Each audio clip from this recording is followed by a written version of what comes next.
이어지는 부분인데 이상석 선생님 포트폴리오 구성을 잡아놨어요. 그렇게 해서 조금 전에 이제 이렇게 보여드렸고 지금 마이너스 8% 짧은 기간에 굉장히 많은 손실이 발생되신 거예요. 그런데 다만 그나마도 이제 비중 조절을 좀 해놓은 상태인데 이쪽에 이제 비중이 삼성전자 현대차가 70%이시란 말이에요. 그죠? 그리고 이제 하나시스템하고 네이버가 10%씩 있으신 상황인데 제가 판단할 땐 나쁘지 않아요. 종목별로 한 번씩 보자고요. 그래서 요 주력주가 한 자릿수 낙폭이기 때문에 뭐 삼성전자 현대차의 변동률이 그렇게 가볍지만은 않습니다만 낙폭이 심화되어 있는 상태라서 일단은 돌릴 때 슈팅도 굉장히 강하게 가파르게 형성돼서 움직여 줄 수 있다. 충분하다. 그런 부분을 말씀드리는 겁니다. 일단은 삼성전자부터 볼게요. 이제 이상덕 선생님 포트폴리오 원래 전략을 녹화하기로 했었는데 KB금융부터 녹화가 됐고 삼성전자부터 보겠습니다. 그리고 하이닉스는 또 뭐 별도로 녹화를 하든 할게요. 그래서 삼성전자의 기준은 얘도 이제 뭐 녹화하다 보면 너무 길어질 수 있는데 짧게만 끊을게요. 짧게만 끊고 짧게 올려놓을게요. 그냥 뭐 삼성전자의 PPT가 11월 18일자가 있는데 요 PPT 말고도 이제 방송 원고에서 차트만 또 가지고 나간 적들이 꽤 있습니다. 얘는 이제 15일 날 51,700원에 공식 매수사인 나갔고 검색계에는 51,400원에 검색계 매수가 나갔어요. 오늘 방송 원고의 최상단에 하이닉스 그 다음이 삼성전자 이렇게 나갈 거예요. 방송을 삼성전자 하이닉스 이렇게 나갈 거고 그리고 그 다음에 이제 뭐 검색기에 나온 종목 루닛이라든가 또 HD현대일렉트릭 오래간만에 또 가지고 나갈 거고 삼성전자는 사실 시가총액이 지금 많이 쪼그라졌어요. 많이 말 같지도 않게 지금 60억 주 정도 되잖아요. 300조 수준까지 똑같은 글로벌 시장에서 25위 지금 한 뭐 30위까지 밀려 내려가지 않았을까요? 그러니까 25위 전후에서 움직였었는데 25위 전후에 삼성전자하고 TSMC가 같이 움직였어요. 근데 지금 TSMC는 1,400조 정도 하는 거죠. 삼성전자 대비해서 3배 이상 올라와 버린 거예요. 물론 GPU에 대한 슈팅 대단한 점유율 때문이죠. 독점적인. 근데 그렇게까지 그렇다고 벌어질 상황은 아니었던 것 같은데 뭐 TSMC가 과하게 올랐다기보다는 삼성전자가 너무 과하게 미끄러졌다. 근데 뭐 지금도 와닿지 않으실 수는 있습니다. 무슨 얘기냐면 우리나라의 정부의 정책적인 불확실성에 대해서 굉장히 말씀을 드렸어요.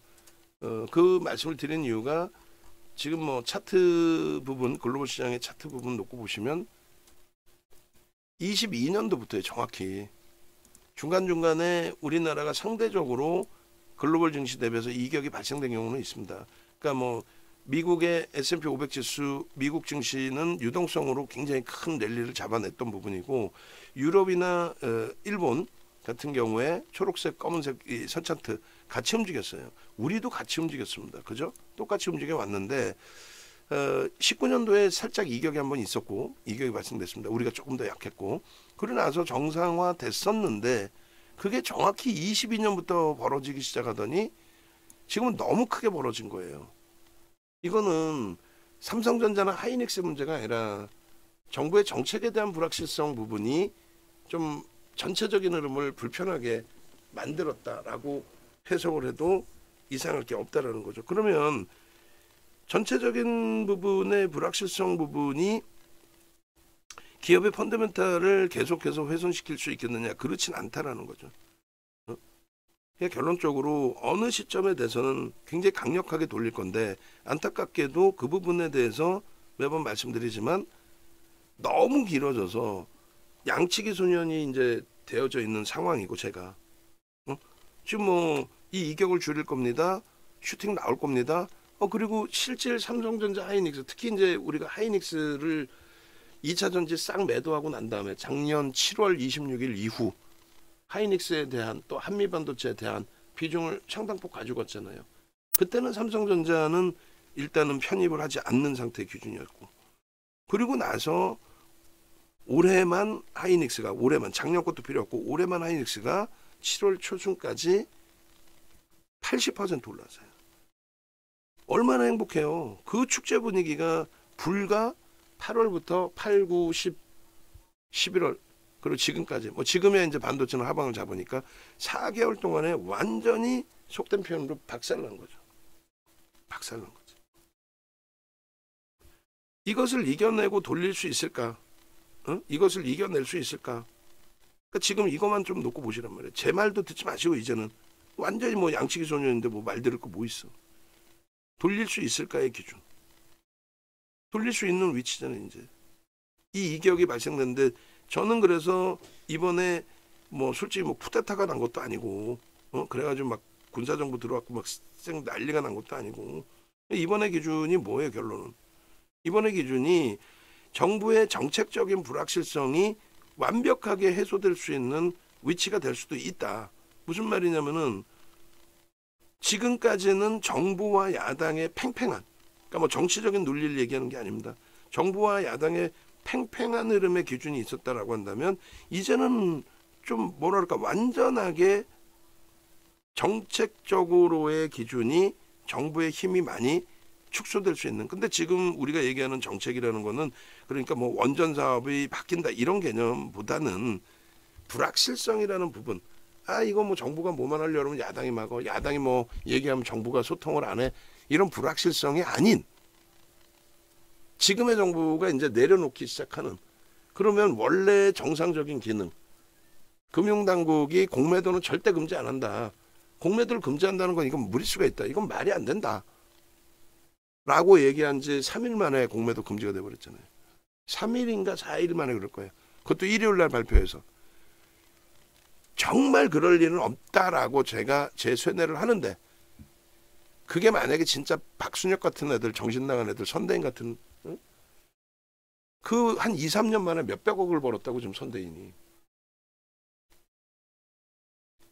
압수수색 받을 정도로 선행매매하고 내부자 정보 이용해서 금양해서 부당이익 7억씩 땡기고, 그 7억 땡긴 게 2년 전일 거란 말이에요. 22년 하반기. 그럼 원금 있고 7억 땡기고 걸린 것만 7억이니까 몇십억이 돼 있었겠지. 그걸 27년도에 선행매매하고 엔캠 선행매매하고 그렇게 되면서 그게 몇백억이 되니까 젠백스가 맞을 것 같은데, 바이오 젠백스 업체에 200억을 투자하겠다 이런 그 쓰레기가, 거지였던 그 쓰레기가 선대인 소송 걸려면 걸라고 그러세요. 그거. 그런 정책이 돼버렸단 말이에요. 그러니 그것을 글로벌 시장에서 놓고 봤을 때 얼마나 그 불확실성이, 금융당국이 절대 안 된다는 공매도 금지를, 전 세계 우리나라뿐이 없어요. 공매도 금지가. 얼마나 일반인들이 가스라이팅을 당했으면은 공매도를 없애야만 우리나라 증시가 살아날 것처럼, 또 2차 전지가 슈팅이 나올 것처럼. 아니야. 그러니까 정상적인 것만 보고 정상적인 것만 기준 잡으시라고 말씀을 드리는 거예요. 그래서 삼성전자 같은 경우에 15일 날 자사주 매입 발표 이전에 우리는 이미 검색기에 또 떠줬고, 어차피 우리 주력으로 갖고 있습니다만 기술적으로도 이제는 돌릴 수 있는 위치가 되는구나라는 기준이 설정이 되어줬고, 그리고 나서 펀더멘털적인 부분에 대한 설명을 드렸는데, 이 삼성전자의 자사주 매입은요, 자사주 매입이 들어왔다고 해서 주가 슈팅 나온다 그건 아니에요. 왜냐하면 2014년 12월이 7년 만에 자사주 매입이 들어온 거예요. 2014년 12월이. 지금도 12월, 이번도 7년 만에 들어온다 그러잖아요. 근데 2014년 12월 달에 자사주 매입 들어오고, 그때 당시 기준에 7년 만에 자사주 매입 들어오고 나서 지주사 전환을 목적으로 가지고 있었는데, 뜬금없이 이제 최순실 씨 사태 터지고 나서 우리나라 그룹 중에서는 삼성전자만큼만 지주사 전환이 안 된다라고 시민단체가 갑자기 반대를 하고 나서죠. 문재인 전 대통령 시절에. 말 같지도 않은 또 시나리오가 형성이 된 건데, 또 그 설명하면 굉장히 길어지고, 결론은 자사주 이익 소각을 19%를 합니다. 어디 가서 그런 얘기는 누구도 해주지 않을 거예요. 알지를 못하니까 다들. 근데 공식적으로 19% 자사주 이익 소각을 했어요. 그러니까 그 당시에 뭐 고점이나 그 당시에 실적 대비해서의 주가 흐름 대비 지금은 25% 이상 프리미엄을 받아야 되는 게 정상입니다. 주식 수가 줄었으니까 20%, 19% 정확히는. 그리고 이번에 조정받은 것도 골드만삭스에서 이렇게 3억 주의 매도 중에서 지금 이제 3억 주가 넘어갔겠죠. 5%의 매도 중에서 골드만삭스의 역할이 굉장히 컸었다. 그들 때문에 로스코 물량 출회된 것도 있었을 거고. 근데 자사주 매입 들어오기 전부터는 골드만삭스의 매도 강도 좀 둔화됐고 하루에 1,600만 주씩 팔던 외국인의 매도세도 지금 많이 주춤거리고 있어요. 그래서 뭐 자사주 매입 이후에 외국인들의 출구 전략에 도움을 주는 그런 바보 같은 자사주 매입하지 마라 뭐 이런 말 같지도 않은 보도자료도 나오고 하는데 전혀 무시하시고 외국인들의 기준은 2005년부터 2007년까지 우리나라 증시에 55조를 팔았습니다. 55조를 팔았습니다만 시장은 따블이 났어요. 그러니까 외국인이 매도한다고 해서 시장이 오르거나 또 IMF 터지고 외국인들 시장 폭락 나올 때 외국인들은 상상을 초월하는 지분을 매수했습니다. 근데 시장은 폭락이었죠. 계속. 폭락 중에 계속 밑으로만 산 거예요. 그러니까 외국인이 산다고 주가 오른다든가 그런 그 아주 2차원적인 단순한 생각은 버리십시오. 정상적인 검증될 수 있는 그 내용만 시각적으로 보시라는 얘기예요. 그래서 이게 뭐 매수로 급격히 뭐 전환돼 있다 그런 상황까지는 아니더라도 매도의 강도가 주춤거린다. 하이닉스 기준에 별도 녹화를 또 하이닉스도 하겠습니다.만 하이닉스 기준에 정확하게 9월 19일부터 매수로 전환이 됐어요. 그러니까 삼성전자의 이 매도는 이게 5%입니다. 이날까지 삼성전자가 개인들에게 5%를 던진 거예요. 그것도 기간은 안 던졌어요. 외국인만 팔았습니다. 그럼 외국인만 8월 중순 이후에 팔았는데 기간은 바보입니까? 야, 이 기간 바보 같은 놈들아, 외국인은 똘똘해가지고 하락하기 전에 다 팔고 나갔는데 니들은 바보냐? 왜 안 팔아? 우리나라 기관 투자자가 바보여서 안 판 거야? 그건 아닐 거 아니야. 외국인들이 팔았다? 저것도 전부 외국계 기관 투자자죠. 근데 외국계 기관 투자자의 한국 지사에서 팔았겠죠. 한국 지사에서 운영자들은 대부분이 우리나라 사람이에요. 우리나라 주식을 외국인이 더 잘 알아? 그러진 않겠지. 그러면 외국인은 똘똘한데 기관은 바보다. 그건 아니라고 말씀을 드리는 거고. 그럼 외국인이 이렇게 5%나 팔았는데 진짜 똘똘한 거냐? 그게 아니고 똘똘하고 안 똘똘하고 그게 아니고 외국인이 팔아서 이제 주가 밀린 건데, 그죠? 주가가 밀렸기 때문에 주가가 밀릴 걸 알고 외국인이 파는 게 아니라 외국인이 5%라고 상상을 초월하는 물량을 팔았기 때문에 주가가 40% 가까이 밀린 거고 나머지 지금 외국인이 갖고 있는 지분은 51%대예요. 현재가 창에 보시면 나와요. 51%대 외국인 지분이 형성돼 있어. 그러면 5% 팔은 외국인이 똘똘하고 51%는 외국인이 바보야? 그런 논리가 아니란 말이지. 왜 팔았냐의 기준인데 와닿으실지 모르겠지만은 이번에 비상계엄까지 터지니까 이제는 많은 국민들께서 아 이게 좀 뭔가 조금 이상하지 않나 이 생각은 하실 거 아닙니까? 비상계엄까지 터지기 전까지는 저조차도 그냥 반반의 논리로 받아들이고 있습니다. 정치적인 거 머리 아픈 싫습니다. 어찌어찌 하다가 유튜브에서 진보 내용들을 많이 보게 되면은 꼭 한 번이라도 조선 쪽, 보수 쪽을 들어가서 꼭 보고 제 머리를 제 스스로가 중립으로 만들어 놓습니다. 이런 말씀을 드렸어요. 그러면서 정치적인 논리가 아닌 우리 주식시장의 논리의 기준에서 정책적인 불확실성 또 정치적인 불확실성이 너무 커서 우리나라만 못 가고 있다 그 말씀을 꼭 드렸단 말이야. 근데 이렇게 터지니까 좀 저는 더 크게 와닿는데 여러분들은 어떠신지 모르겠어요. 하이닉스가요. 요때까지 딱 여기까지 3%를 팝니다. 지분을. 외국인들만. 하이닉스 좀 더 보여드릴게요. 여기까지만 외국인들이 3%를 팔고요. 그때 하이닉스가 40% 밀렸어요. 40%. 삼성전자는 이때 요 정도뿐이 안 팔았으니까 한 2% 정도뿐이 안 팔았기 때문에 삼성전자는 이때 20%뿐이 안 밀렸어요. 응? 그런데 삼성전자는 추가적인 매도가 나와버렸고 아쉽게도. 하이닉스는 여기서 1.3을 다시 샀어. 3% 팔다가 1.3을 다시 샀어. 그래서 바닥 대비 40% 올라온 거예요. 바닥 대비 40%. 누가 하이닉스가 바닥 대비 40%. 그러다 최근에 이제 조금 눌려 있던 거죠. 그리고 오늘 다시 슈팅. 당연한 거 아니에요?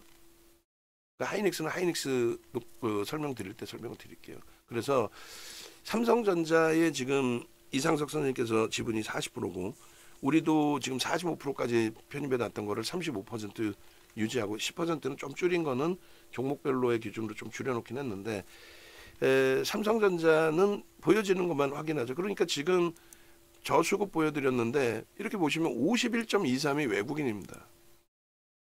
51.23이. 그리고 대주주가 33이에요. 여기에 5%의 그 외국계 지분 신고가 있어요. 그러니까 80% 수준이 외국인과 대주주고 그 다음에 우리나라 기관 투자자들의 수급이 있고 그러니까 얘도 유통 물량이 없는 데다가 이거 개인들이 가지고 계신 분들이 단타로 들어가셨을까? 아니죠. 여기도 좀 블랙락이 들어와 있는데 중복 지분 빼고 나면은 80% 수준이란 말이에요. 그리고 기관 지분이 있고 개인 지분이 있는데 개인들이 삼성전자 단타치로 들어왔을까? 아니란 말이야. 그런데 꼭 보면은 주식을 삼성전자 한 주도 안 갖고 계신 분들 또 하이닉스 한 주도 안 갖고 계신 분들이 그들이 삼성전자에 대해서 욕을 하고 못 가네 뭐 힘드네 뭐가 어쩌 우리도 힘겹지만은 이 삼성전자를 윤정도 때문에 편입하셨던 스스로 편입하셨던 이 삼성전자를 편입한 이유는 명확합니다.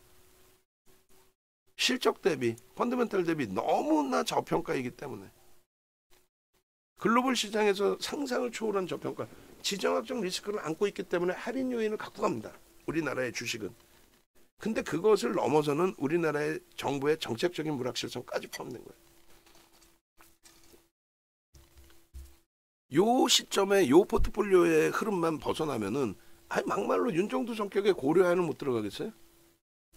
아니 윤정도 성격의 고려하에는 못 들어가겠냐고. 오늘 고려하인이 떴어. 아까 제가 녹화할 때 말씀드린 게 고려하인 매도 사인 나오면 매도 사인도 잡아주셔야 했는데 매도가 아니라 오히려 재진입 나오더니 지금 슈팅 나와서 유입되고 나서 얼마 3.3 움직여. 이거 매매 못 쫓아갈까 봐. 다만 지금 우리 종목도 힘든데 고려하인 꺾이면 한 방에 하한가에 또 먼저 하한가 맞아봤잖아. 우리가 맞은 게 아니라 우린 다 정리 끝났고. 응? 지금도 머리 아프고 버거워 죽겠는데 꼬리 달고 돌리는 거에 만족해야 되는 하이닉스가 탄력받아서 그나마 숨쉬는 정도 수준이 되는 건데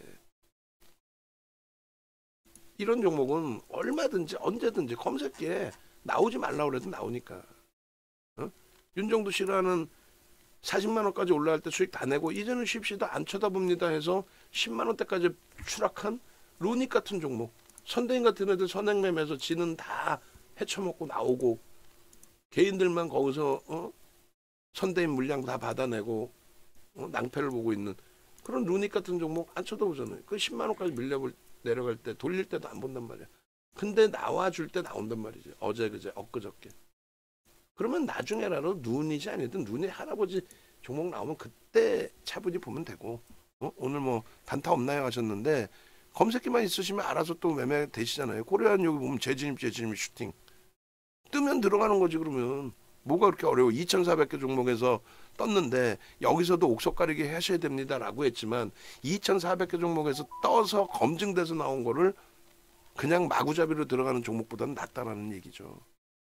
그래서 마저 삼성전자 말씀드리면 요게 최순실 씨 사태 터지고 그 전에 갤럭시 노트 7 터졌을 때의 고점 돌파, 사상 최대치 고점 돌파 이후에 무너져 내렸던 흐름이에요.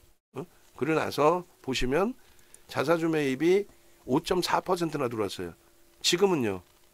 지금은 5% 외국인이 파는 과정 속에서 40% 가까이 밀려 내려왔던 거고 이때는 기타 법인 쪽을 통해서 들어온 자사주 매입이 5%. 그럼 주가가 계속 날아갔냐? 아니라니까. 자사주 매입 뭐 들어와도 주가 계속 날아가는 것도 아니고 또 5% 들어왔다고 해서 무조건 날아가는 것도 아니에요. 다만 실적이 개선돼 있었고 수급이 외국인들 매도가 제한적이었고 개인 매수가 제한적이었고 그리고 이러한 흐름 속에서 이게 사실은 이렇게 봐도 감흥이 별로 없어요. 무슨 얘기냐면은 이렇게 되면은 저 빨간색이 아예 눈에 안 들어오는 거죠. 빨간색이 없어지고 파란색 꼬리가 이렇게 달리는 거지. 이렇게. 이거 감당되겠냐고 이 당시에. 4달을 최순실 씨 사태까지 터지면서. 근데 이 기준에 펀더멘탈이 훼손된 게 아니고 실적은 상상을 초월하고 이때는 뭐 때문에 갔어요? 엔비디아의 CPU, GPU가 아닌 CPU. 왜? 비트코인 채굴기에 대한 부분. 그래서 반도체 수요가 상상을 초월하게. 그러니까 하이닉스 삼성전자가 사상 최대치 고점을 넘깁니다. 거기에 2020년도에 국내 증시가 사상 최대치 고점 넘기지 못할 때에도 얘네들은 넘기죠. 요 흐름 속에서 결국은 이걸 꼬리로 달고 돌렸잖아요. 결국은 이렇게. 그러면 여기서부터 슈팅이 어떻게 나오냐면 이게 만약에 음봉으로 떨어져서 밀려 내려오면 얘는 끝나는 거지. 밀려 내려올 수 있는 조건은 업황의 정점이라든가 수급의 꼬임이라든가. 근데 결국은 업황이 좋아져 있을 때고 수급이 좋을 때이기 때문에 자사주 매입까지 들어와 있기 때문에 그래서 글로벌 시장의 흐름과 맞게 이런 슈팅이 나온 거예요. 꼬리를 달고 돌린 이후에. 만약에 여기서 말씀드린 것처럼 업황이 안 좀 무너지지. 그러니까 지금의 위치가 이 위치랑 똑같아. 지금의 위치가 이렇게 돼 있어. 엔비디아도 보시면은 여기 엔비디아가 들어가 있나? 여기에는 엔비디아 없구나. 엔비디아 나중에 한번 보여드릴 건데 엔비디아가 딱 요 자리에서 슈팅이 나오면서 돌려진 흐름이 되는 거고 저는 급격한 금리 인하 있기 전에는 엔비디아의 슈팅은 속된 편으로 미친 듯이 계속 날아갈 거다. 그 퍼센테이지는 제한적이더라도 신고가는 계속 나올 거다. 왜? 실적이 8배 증가했어요. 실적이 8배 증가했습니다. 주가가 8배 올라오지는 않았어. 엔비디아가 신고가를 계속 내는데 삼성전자 못 간다? 풀 뜯어먹는 소리 하고 있네. 엔비디아에 납품을 못해도 삼성전자는 무조건 갈 수밖에 없는 구조입니다. 엔비디아 납품 안 하고도 저평가야. 엔비디아 납품 안 하고도 지금의 실적을 내. 엔비디아 납품 안 하고도 HBM 시장 세계 시장 점유율이 작년 기준에 41%예요. 근데 지금 잘못 알려져 있는 내용 중에 하나가 엔비디아에 거의 하이닉스가 독점적으로 납품을 하다 보니 그러니까 그냥 엔비디아만 HBM을 쓴다라는 아니야. 아마존도 쓰고 알파벳도 쓰고 MS도 쓰고 삼성 거 쓴단 말이지. 엔비디아만 TSMC가 해방을 놓는 부분도 없지 않아 있겠죠. 왜? 삼성전자 납품 받아주는 순간 삼성도 조립까지 다 할 수 있잖아. 그게 TSMC가 독점적으로 먹어서 그런 거지. TSMC의 기술력에 삼성전자 도저히 못 쫓아간다? 에이 그건 아니지. 어찌됐든 요 흐름 범위를 연봉으로 놓고 보시면 과도한 권역에 이 당시 기준에 눌려있던 건 뭐였다고요? 삼성전자 기준에서 갤럭시 노트 7 일주일 만에 공장 가동 중단 나간 거 다 회수. 사상 처음 있는 일이에요. 그것에 대한 손실은 상당 부분을 SDI로 떠넘깁니다. 왜? 배터리 문제였기 때문에. 쉬쉬했지만. 두 번째 기준은 최순실 씨 사태. 그룹 전반적인 불확실성. 근데 펀더멘탈을 이겨내지 못한다 이거야. 다시 얘기해서 지금의 정부의 정치적인 또 정책적인 불확실성 때문에 여태까지 힘겨웠던 글로벌 시장 대비해서 밀려있던 부분 그게 이번에 한 번에 다 터져버린 거고 이제는 해소될 수 있는 일부라도 안정화될 수 있는 그런 위치라고 저는 해석하는데 그렇게 됐을 때의 기준에 과하게 정부의 정책 불확실성 때문에 과하게 무너졌던 종목군들 중에서 우리가 갖고 있다고 무조건 괜찮다는 게 아니라 펀더멘탈이 뒷받침이 되고 수급이 뒷받침이 된다면 이런 유의 삼성전자의 이러한 이 어려운 흐름 속에서 다시 이렇게 되돌려 놓은 것처럼 그 전에 꼬리 달고 돌리는 흐름에서 되돌려 놓고 실적이 뒷받침되는 것처럼 이렇게 세 가지 요건이 다 채워졌어요. 여기서 분명히 세 가지 요건이 필요하다라고 그랬어요. 반등 나오기 위한 전제 조건 점점점인데 세 가지 조건 그 세 가지 조건이 저것도 다시 볼까요? 있는지 좀 네이버에서 인정도 검색하셔서 유튜브 들어오시면 삼성전자가 돌리면 시장의 지수가 돌려지죠. 삼성전자가 못 돌려지는 상태의 지수가 돌려지기는 조금 버거워요. 못 돌린다까지는 아니야. 근데 버거워요. 예전에 조선주처럼 미친 듯한 폭등이 나오거나 차화정 랠리 때처럼 기아 뭐 이런 LG화학 이런 종목이 14배 폭등이 나오거나 조선주 현대중공업이 시가총액 3위까지 올라오면서 33배 폭등이 나오거나 이러면 모를까. 그때 삼성전자 못 갔거든. 왜? 워낙 너무 강세여서. 응? 지금은 약세잖아. 그죠? 근데 여기서 이제 뭐 예를 들어서 삼성전자 조금 전에 이제 말씀드린 것처럼 세 가지 조건이라고 표현을 했어요. 우리나라 기준에 그 삼성전자의 그 저게 나오려나? 시장이 돌려지기 위한 세 가지 조건. 응? 어떻게 찾아야 돼? 아까 표면 그림이 어떻게 돼 있어? 중요해. 증시의 끝은 어디인가? 증시 조정의 끝은 어디인가요? 저걸로 검색해야 되나? 증시 조정의 끝. 왜냐하면 그걸 놓고 봐야 그러면 세 가지 요건이 뭐냐 했을 때 지금 세 가지가 다 채워져 있거든요. 다 채워져 있어서 그래서 저는 이제는 여기 있잖아. 전제 조건 세 가지라고 분명히 써 있죠. 요거 올려드릴게요. 이때 기준 대비 뭐 삼성전자가 어떻게 되는지는 다시 놓고 봐야 되겠습니다만 복사. 이때도 똑같이 삼성전자 얘기하고 있을 때 그죠? 손을 놓고 있는 게 아니라 이게 53,000원이에요. 53,000원 올려놓을게. 이거 꼭 보셔야 되는 거야. 이거 다 한번 뿌려주세요. 무료 방에도. 그리고 본인들 활용하시는 방에도. 세 가지 요건입니다. 명확히 세 가지 요건을 얘기할게요. 첫 번째 요건이 뭐라 그랬어요? 이왕이면 삼성전자, 이왕이면이라고 표현을 해요. 이왕이면 삼성전자의 엔비디아발 납품, 엔비디아발 납품 소식. 그거 뭐 대단하게 뭐 엄청난 내용 아니에요. 최근 들어서도 이제 뭐 엔비디아발 이슈 부분들이 있었는데 그렇다고 해서 뭐 상한가 갑니까? 삼성전자가 그렇지도 않았잖아. 어찌됐든 엔비디아발 내용이 있으면 가장 좋다. 가장 좋다가 아니라 세 번째 조건 중에 하나. 두 번째는요. 주주 환원 정책이 나와줬으면 좋겠다. 자사주 매입 이익 소각 이런 부분이 분명히 나올 수 있는 위치다. 소름 돋지 않아요? 난 소름 돋는데 얘가 지금 언제예요? 시간이 12일입니다. 12일 24년 11월 12일 자사주 매입 발표하기 전이에요. 윤정두가 내부 정보를 먼저 알았나? 근데 그 부분이 있어야 된다. 그거 발표 나오자마자 주가들을 올리는데도 옆에서는 볼멘 소리 나왔죠. 야 자사주 매입 해봐야 개뿔이나 주가도 못 오르고 5만 원 깨졌던 종목이잖아. 그게 57,000원, 58,000원까지 올라왔죠. 시장의 영향으로 휘둘려 내려왔는데도 이번에는 그나마도 방어를 하잖아. 하이닉스 슈팅 나오고. 세 번째 조건은 뭐라 그랬어요? 세 번째 조건은 우리나라 그 전체적인 기준에서 이렇게 보시면 삼성전자도 그렇고 하이닉스도 그래요. 하이닉스도 거의 어떻게 돼 있어요? 기간은 관망이야. 하이닉스는 기간이 일부 산 것도 있습니다. 명분이 좀 더 있었으니까 엔비디아발. 기간 관망이죠. 근데 전체 시장의 기준을 잡을 때 시장이 돌려주기 위해서는 어떻게 돼야 된다? 연기금의 비중. 연기금이라는 거는 70개 이상의 연금과 기금을 얘기하는 거예요.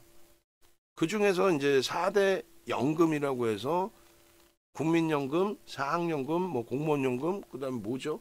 퇴직연금인가? 하여간 이 4대 연금이 있어. 근데 저도 그걸 뭐 헷갈리는 건 헷갈릴 이유, 창피할 이유도 없어. 네이버에 치면 그냥 나와. 연기금 하면 나오고 4대 연금 하면 나오고. 근데 국민연금의 비중이 원체 크기 때문에 그냥 연기금 하면 국민연금으로 통용이 되죠. 국민연금의 기준에 국내 주식 지분 확대 요거만 나와도 요거만 나와도 그거만 나와도 세 가지 요건 중에 이제 마지막 부분 제일 중요하니까 뒷부분에 넣겠지. 제일 중요하니까. 그것만 나와도 시장은 슈팅이다라고 했는데 이번에 어떠한 이유에서든 시장의 불확실성, 시장의 변동성 확대, 시장의 어려움 이런 부분을 금융당국에서 적극적으로 방어하겠다. 그게 물론 연기금의 국내 주식 비중 한도 확대 이렇게는 아니다 할지라도 이제 서서히 정부의 정책적인 부분에 있어서도 계엄령 발표하고 이것 때문에 시장이 충격을 받는다면 적극적으로 시장이 방어를 하겠다. 시장 방어를 하겠다. 그러면 결론은 뭐예요? 시장 방어의 기준은 누가? 시장 방어의 기준은 누가 해요? 극대형주죠. 그중에 시가총액 비중 16%, 24%까지 제가 기억이 나요. 올해 기준에. 24%의 비중을 갖고 있던 삼성전자가 지금 16% 비중으로 급격히 쪼그라들었어요. 여기서 더 이상 밀릴 공간이 없어요. 왜? 펀더멘탈적으로 늘릴 수가 없어. 응? 뭐 어디 전쟁 난 것도 아니고 진짜 말 같지도 않은 계엄 선포가 된 거였던 뿐인데.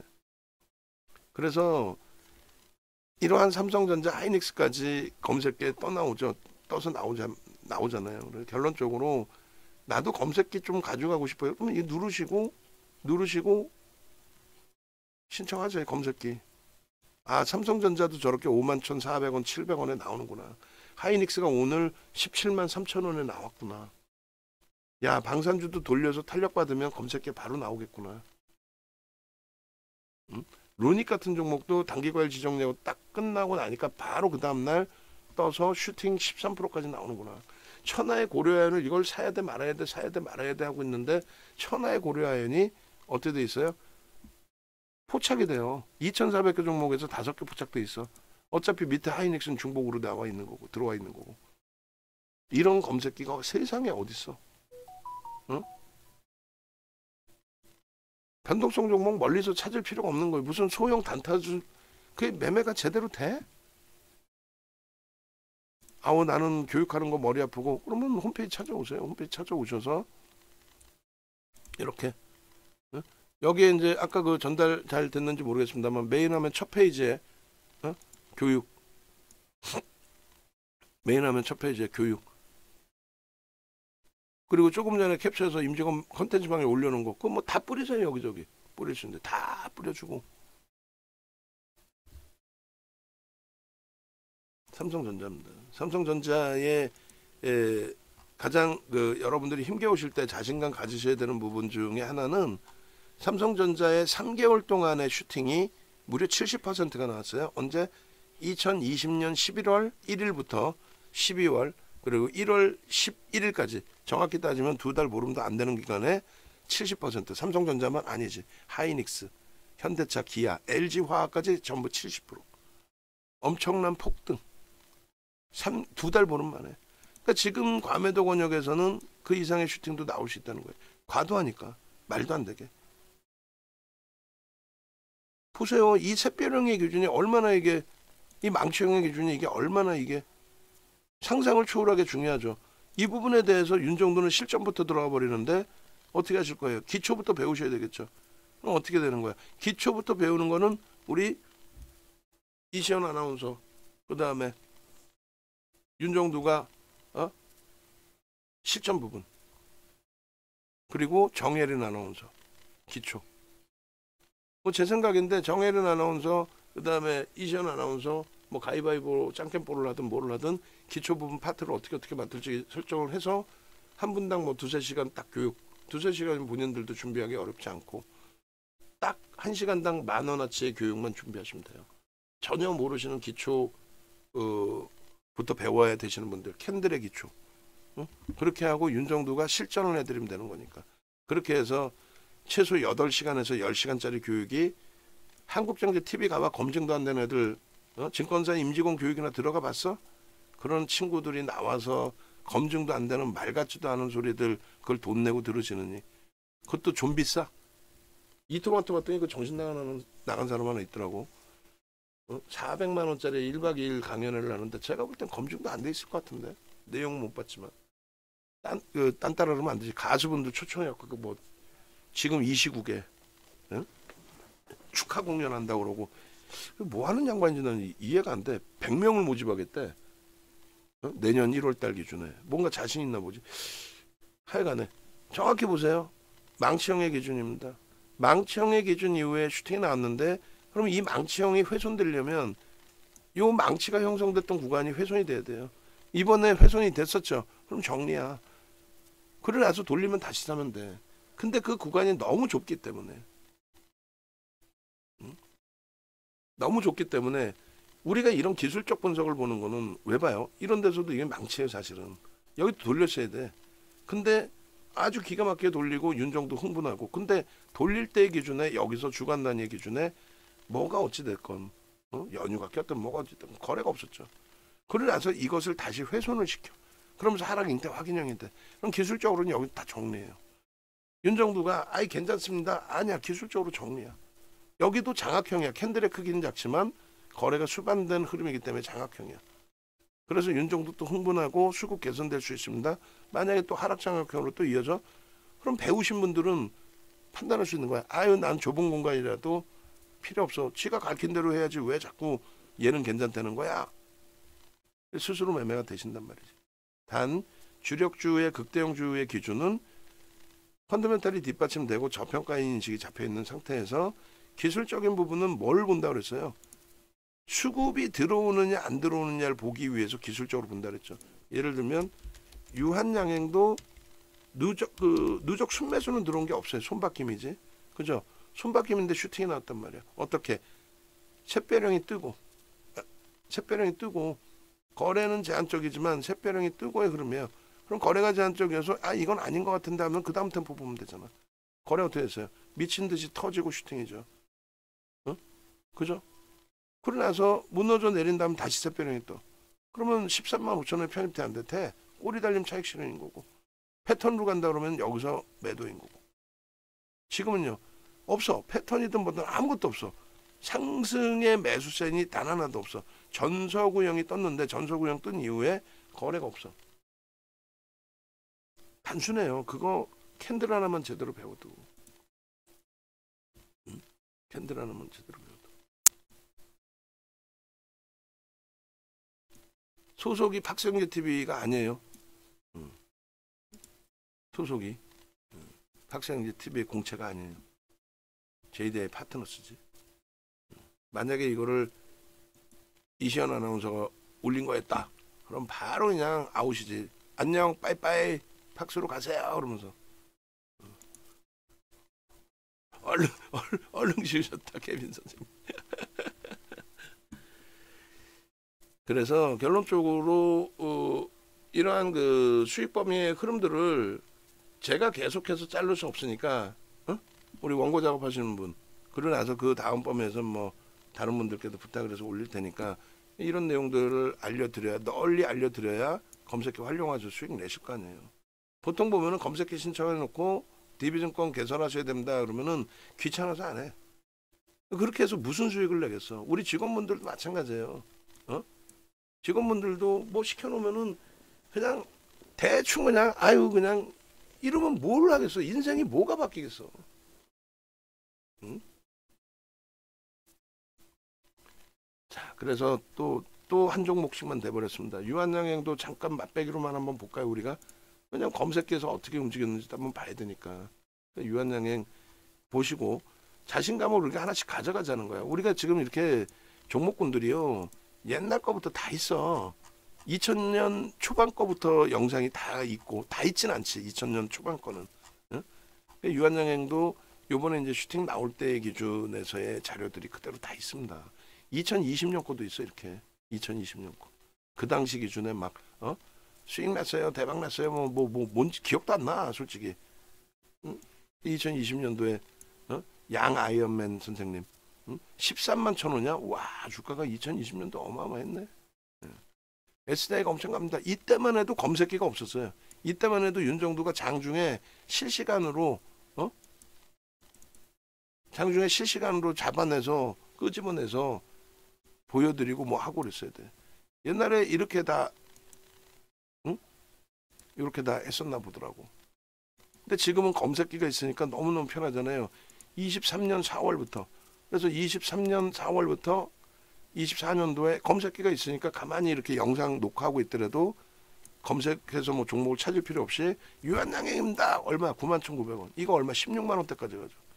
16만 원대까지 갈 동안에 시가총액 8천만 주짜리니까 7조에서부터 움직인 거야. 7조. 7조에서부터 움직이니까 이런 슈팅을 주는 거야. 그리고 매도 신호도 확실하게. 이런 날들이 금방 와요. 이게 우리가 마지막 자락이 8월이야. 8월 이후에 시장 깨지고 9월 시장 깨지고 그러면서 그나마도 방산, 바이오, 또 HD 현대일렉에서 수익을 좀 내다가 그조차도 또 11월 달에 방산 깨지고 바이오 깨지고 그래서 숨 좀 돌리려나 했더니 또 탄핵이 나와. 탄핵이 아니라 비상계엄이 나와. 아이고 참. 검색해 쭉쭉 알아서 다 뜨죠. 9만 원, 98,500원, 11만 원, 11만 6천 원. 뒤돌아보니 이처럼 쉬운 게 어디 있겠느냐가 된 거야. 매도하고 또 편입하고 매도하고. 이런 매도가 자주 나오게 되면 이제 끝자락이 되는 거지. 그래서 일단은 삼성전자는 뭐 긍정적으로 해석을 하시고 그리고 하이닉스는 17만 5천 원 넘기면 또 매수세는 낼 건데 오늘 두 번 매수세는 나갔고 지금 KB금융 녹화 전략을 잡아드렸고, 그다음에 삼성전자, 그리고 우리 이성식 선생님께서도 이상석 선생님께서도 지금 VIP 방에 계시는데, 제가 감히 판단할 때에는 삼성전자를 갖고 계신다면은 이 꼭 항상 이거 받아주시는 분들은 무조건 자산 규모를 꼭 물어보세요. 어지간하면 뭐 물어보세요. 안 알려주시는 분들도 간혹 계시지만은 대부분 알려주세요. 그래서 이상석 선생님께서도 이 삼성전자 영상 지금껏 보시면서 VVIP 방으로 옮겨 오세요. 어? 혼자서 이제 그 뭐 시간이 없으시니까 접속을 못 하시니까 뭐 이거 맨 처음 기준에 올려놓고 단돈 11만 원 단돈 미리 예약해야 어떤 혜택을 드린다, 뭐 그 기준을 잡아놓고 뭐 문자를 일주일 드린다라든가 그 고민을 해보자고. 원래 문자 드리면 안 되는데, 교육만 해야 되는데, 그죠? 자, 그렇게 하고 그 다음에 VVIP 방에 옮겨 오세요. 이상석 선생님 옮겨 오셔서 삼성전자, 현대차를 40% 30% 그대로 그 같이 움직여 주시고 포트를 구성하실 정도면 제가 볼 때는 자산 가세요. 근데 많은 분들이 이제 그렇죠. 뭐 VIP 방에 있고 VVIP 방에 있으면 그 차이가 뭐예요? 질문한단 말이에요. 저도 대답을 못해. 만약에 우리 쪽에서 저희 쪽에서 누군가 설명하려면 듣지도 마세요. 왜냐면 저도 대답을 못하는데 누가 설명해 들을 수 있냐고. 윤정두가 하루 종일 방송해 드려. 아니 내가 직장 다니는데 어떻게 하루 종일 방송을 들어. 그렇잖아. 결론은 자산 규모 있으신 분들께 우리가 내부에서 설명드릴 때도 1억 이상이신 분들은 수익을 목적으로 하시면 VVIP 방으로 오세요. 다른 건 모르겠고요. 수익을 목적으로 하시면 VVIP 방으로 오세요. 100% 수익 남다가 아니라 지금 손실이지. 근데 문자 받고 이걸 어떻게 대처해야 돼 모르시잖아요. 뭐 예를 들면 KB금융 이렇게 설명을 다 드렸는데 KB금융에 대해서 문자 우리가 녹화하고 문자 발송 나가고 난 가격보다 또 깨졌어. KB금융 시가 중에 7위짜리가 하루에 10%씩 밀린다는 이런 장이 두 번 다시 올 수 있겠냐고. 비상계엄 선포 그 때문에 어제도 깨지고 오늘도 깨지고 10만 원대에서부터 15%가 이렇게 깨지는 일이 있을 수 있겠냐고. 향후 한 5년 이내에 5년? 3년? 오케이. 금리 인하를 급격히 할 때도 있을 수 있으니 그런 내용들을 내가 답답할 때 핸드폰으로도 접속하실 수 있으니까 직장 다니시면 화장실에 잠깐 오셔서 점심시간에 잠깐 핸드폰으로 접속하셔서 이거 어떻게 할까요? 라고 회사에 전화해서 나 접속하니까 알려달라고 하세요. 그러면 어떻게 할까요? 라고 질문 주시면 답변을 드릴 거 아니야.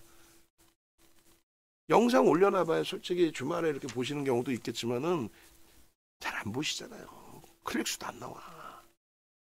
한 5분씩 짧게 끊어야 되는데 말만 많아가지고 윤정두가. 근데 하나라도 더 얘기해드리고 싶으니까 그런 걸 어떻게 해. 그러니까 라이브 방송에서는 그냥 계속 들으시면서 쇠뇌가 되는 거고.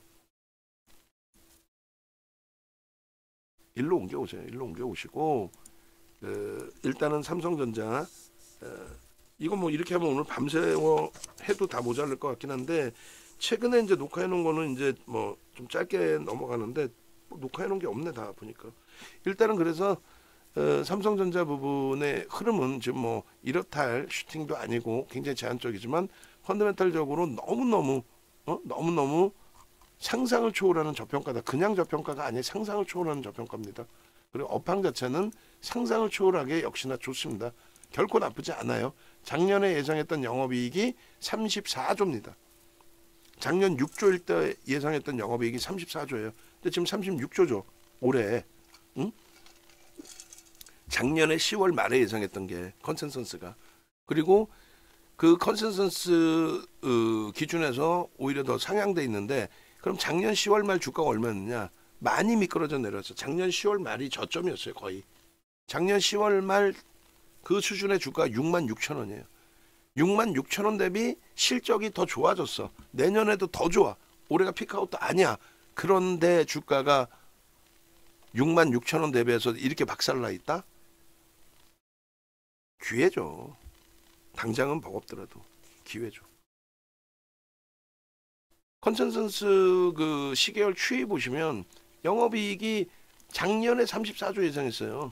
물론 이게 45조까지 예상이 됐어. 그랬다가 다시 내려왔더라도 그러면 호사가들은 그냥 여기서 얘기하는 거야. 야 3개월 전에 45만 원 예상했는데 아이 개뿔이는 안 되겠어. 36만 원이야. 그렇다고 내년에 더 낮아져? 아니잖아. 내년에 올라가잖아. 그리고 결론은 1년 전하고 비교했더니 높아. 근데 주가는 1년 전 6만 6천 원보다 낮아. 1년 전에 영업이익 6조 7조 예상하고 있을 때 23년 영업이익 6조 7조 대비 야 올라옵니다. 34조까지 올라올 거예요. 더 올라왔잖아. 주가만 박살난 거지. 그럼 주가에 대한 해석을 하는 찌라시들을 그냥 들으실 필요 있어? 하여간에 말이 무지 많아졌는데 목표치에 대한 부분을 저는 내년 1, 4분기까지는 9만 원 수준까지 충분히 돌릴 수 있겠다. 1, 4분기면은 지금부터 3개월 이상 남아 있잖아요.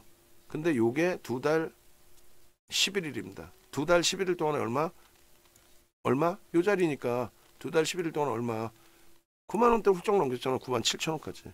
근데 누가 저렇게 해달래? 2달 11일도 아니고 내년 3월까지 기준에 요 정도도 못 올라온다? 에이 그러면 주식하지 말아야지. 저기까지 못 올라오면 주식할 이유가 없잖아요. 저기까지 못 올라오면 시장이 못 움직인다는 건데 그럼 쉬는 게 낫지.